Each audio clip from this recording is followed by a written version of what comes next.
সেই নবী পাকের চরিত্র দেখে, নবী পাকের আখলাক দেখে আজ America, London, France, Britain, Germany মানুষেরা তারা নবী পাকের লাইফ হিস্ট্রি পড়ে তারা দলে দলে একে একে তারা ইসলাম ধর্ম গ্রহণ করছে। ঠিক না বেটি?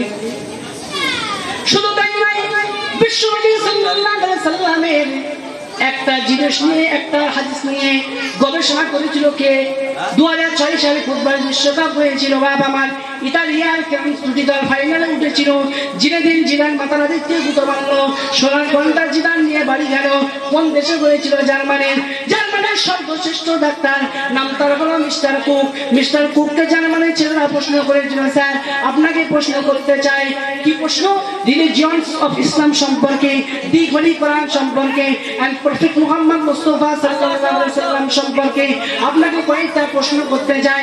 ওই সময় মিস্টার কুক বলেছিলেন, ওরে জার্মানির ছেলেরা শুনে রেখে দেই, আমি মিস্টার কুক তোমাদেরকে জানিয়ে দিয়ে দিলাম, read the holy Quran and tradition of prophet Muhammad Mustafa সাল্লাল্লাহু আলাইহি সাল্লাম, your future life successful, it is my challenge। ওই সময় জার্মানির সর্বশ্রেষ্ঠ ডাক্তার নাম তার হলো মিস্টার কুক বলেছিলেন, ওরে জার্মানির ছেলেরা, জীবন যদি, ভবিষ্যৎ জীবন যদি উন্নত যে চরম শিখরে পৌঁছতে যদি চাস, তাহলে আখিরি জামানায় নবী এসেছিল, নাম তার হলো মুহাম্মদুর রাসূলুল্লাহ সাল্লাল্লাহু আলাইহি সাল্লামের উপরে আল্লাহ রাব্বুল আলামিন একটা কোরআন অবতীর্ণ করেছিল, একটা কিতাব অবতীর্ণ করেছিল। ওই কিতাবটার নাম হলো কোরআনুল কারীম। আর সেই নবী মুহাম্মদুর রাসূলুল্লাহ সাল্লাল্লাহু আলাইহি সাল্লামের মুখ নিঃসৃত বাণী, যাকে হাদিস শরীফ বলা হয়, ওই হাদিস শরীফকে যদি তোরা মেনে চলিস, আমি মিস্টার কুক জানিয়ে দিয়ে দিলাম, তোরা আখিরি আর ভবিষ্যৎ জীবনটা তোরা চরম উন্নতির শিখরে পৌঁছে যাবে। একজন খ্রিস্টান মানুষ নবী সম্পর্কে এমন মন্তব্য কেন করলো? জার্মানি ছেলে জিজ্ঞাসা করলো, স্যার আপনি একজন খ্রিস্টান মানুষ, আপনার ধর্মগ্রন্থ বাইবেল পড়তে না বলে আপনি কোরআন পড়তে বললেন কেন?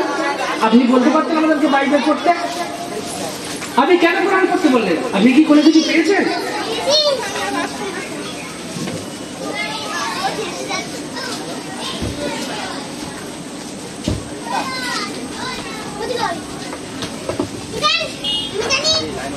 স্যার আপনি কি কোনো কিছু পেয়েছেন? বলে হ্যাঁ রে, আমি পেয়েছি বলেই তোদেরকে বলছি। স্যার আপনি কি পেয়েছেন? আপনি দয়া করে কি বলবেন?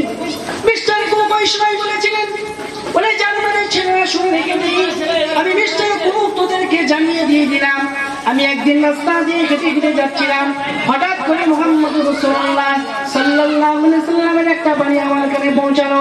মুহাম্মদ রাসূলুল্লাহ বলেছে, যে পাত্র কুকুরে মুখ দেয়, ওই পাত্র যদি একবার নাই, দুবার নাই, তিনবার নাই, 7 বার যদি মাটি দিয়ে ধ্বংস করা হয়, তাহলে ওই পাত্র থেকে একেবারে কুকুরের জীবাণুটা জন্মের মতো বিদায় হয়ে যায়। জোরে বলো।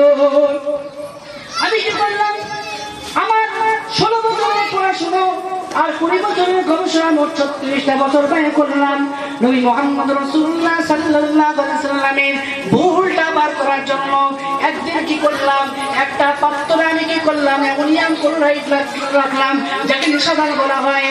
ওই পাত্রে গবেষণা করতে করতে আমার মাথায় হঠাৎ করে চাপলো, আখিরি জামানার নবী মুহাম্মদ রাসূলুল্লাহ সাল্লাল্লাহু আলাইহি সাল্লামের ভুলটা বার করতে হবে। আমি কি করলাম? আরেকটা পাত্র নিলাম, ওই পাত্রের মধ্যে কুকুরের জীবাণুটা রাখলাম। ওই পাত্রটা একবার নাই, দুবার নাই, তিনবার নয়, 5 বার মাটি দিয়ে ধৌত করলাম। ধৌত করার পরে আমি ল্যাবরেটরির মধ্যে দিলাম। ল্যাবরেটরির মধ্যে দেওয়ার সঙ্গে সঙ্গে রেড সিগন্যাল দিয়ে জানিয়ে দিয়ে দিল, এই পাত্রের মধ্যে এখনো কুকুরের জীবাণু অবশিষ্ট রয়েছে। আমি কি করলাম? 7 বার 7 বার মাটি দিয়ে ধৌত করলাম। মাটি দিয়ে ধৌত করার পরে ল্যাবরেটরির মধ্যে দিয়েছে। ল্যাবরেটরির মধ্যে দেওয়ার সঙ্গে সঙ্গে সবুজ সিগন্যাল দিয়ে জানিয়ে দিয়েছে, এই পাত্র থেকে জন্মের মতো কুকুরের জীবাণুটা বিদায় হয়ে গেছে। মিস্টার কুক ল্যাবরেটরির মধ্যে দাঁড়িয়ে তিনি কি বলেছিলেন? ও মাই god, Sir Prophet Muhammad Mustafa sallallahu alaihi wasallam was a spiritual man and first scientific in the world. পৃথিবীর জমিনে যদি সর্বশ্রেষ্ঠ মহামানব থাকতে হয়, পৃথিবীর জমিনে যদি সর্বশ্রেষ্ঠ বৈজ্ঞানিক থাকতে হয়, তিনি অন্য কেউ নয়, তিনি বলে আখিরি জামানার নবী হযরত মুহাম্মদুর রাসূলুল্লাহ। জোরে বলো। একটা সুন্নতকে নিয়ে বিধর্মী মানুষেরা তারা আলোচনা করছে, তারা মুসলমান হয়ে যাচ্ছে। এই বাইরে ছেলে মেয়েগুলো বড্ড চেঁচামেচি করছে, একটু থামান না, খুব চেঁচামেচি করছে।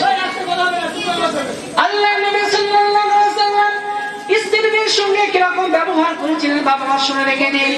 আল্লাহ নবী সাল্লাল্লাহু আলাইহি ওয়াসাল্লাম মৃত্যুর 10 দিন থেকে 11 দিন পূর্বে আল্লাহ নবী আয়েশা কোলে মাথা রেখে বিশ্ব নবী আমার বলছিলেন, ও আয়েশা বলো তো দেখি, গল্প করতে করতে বিশ্ব নবী আমার বলছিলেন, ও আয়েশা বলো তো দেখি, আমি রাসূলুল্লাহ আমার ইন্তেকালের পরেতে আমার কবরটা কোন জায়গায় হবে?